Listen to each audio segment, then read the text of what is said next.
So my first question is, the Smashing Pumpkins have been successful since the 90s and still with sold out shows around the world.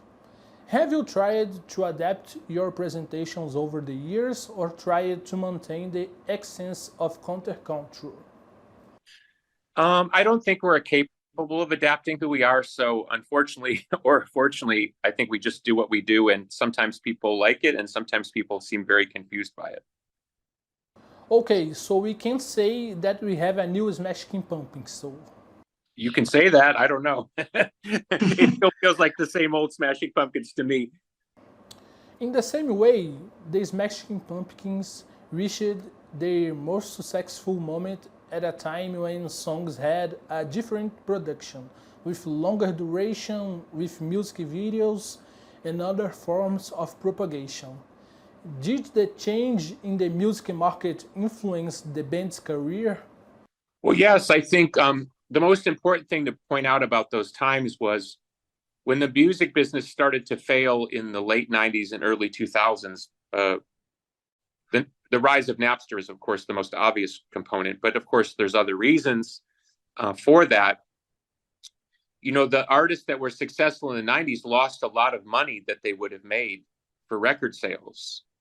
So this put a lot of those bands that were successful in a weird position where they had to go out and become more dependent on live touring.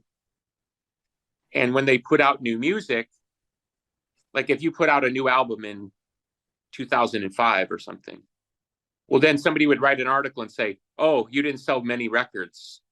But this, of course, was the whole business. It wasn't just you not selling records, the whole music business. So you were being beaten down with a stick. You know, you're not what you used to be. The music business isn't what you used to be. Nobody's watching, nobody cares. And you're like, what am I supposed to do? There's no music business to be in. And nobody had built this new business where artists can release their own music, artists can release their own songs on streaming. All the things that Prince was talking about in those times now have all come true. Remember when Prince, he was only selling albums through his website. There were those weird years there where nobody could tell you what the future looked like. They were all running scared. And of course, now you see where artists are selling their catalogs. So the music business is still in a period of transition as far as who will control music, how much will artists receive for their efforts. There is a lot of complaining, of course, from independent artists about the streaming services not paying enough. So yes, of course, we're affected by these changes, you know. Nice.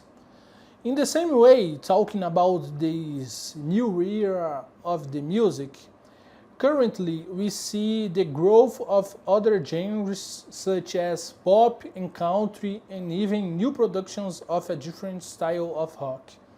Talking about this new generation, do you think that these new generations who looks for a more energetic rock looks for Smashing Pumpkins shows? Um, I can't speak for how it will be where you are, but we just did about 60 shows in Europe and North America, and the crowds are very, very young all of a sudden. I would say our average audience member right now is 25 years old and split very evenly between male and female. So whatever is happening here in the West, Europe and America, there's a revolution of young people liking rock music again. Don't ask me why, because I couldn't tell you why. All I know is I know what I see.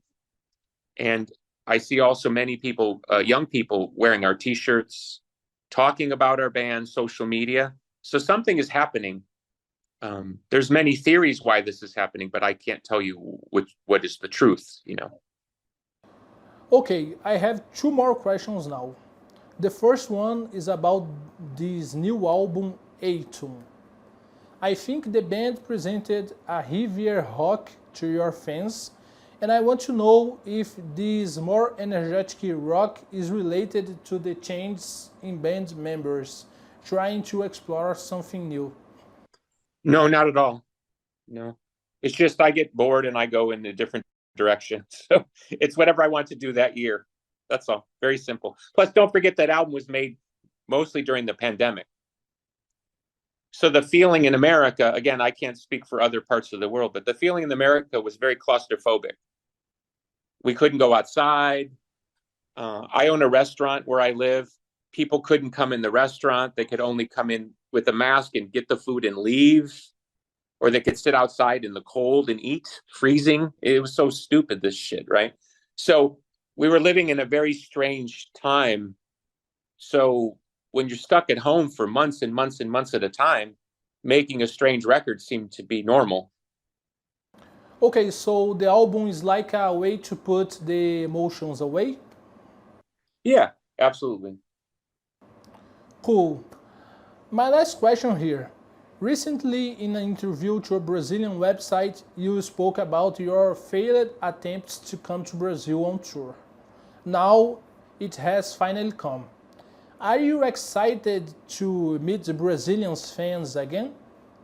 Yes, fantastic fans, beautiful people, and we're very excited. It was very frustrating for us. We tried to come to Brazil many, many times over the last, 10 years plus, and over again. It just wouldn't happen. Even last year, we were supposed to come, and it didn't happen. Some silliness. So we're happy we're here, and the good news is the band is in very good form and very strong live show right now. So we feel very confident coming there that people will see us at our best. Okay, so Billy, thanks you for your time and success with this new tour here in Brazil. Thank you, my friend. Thank you. Ciao. Bye.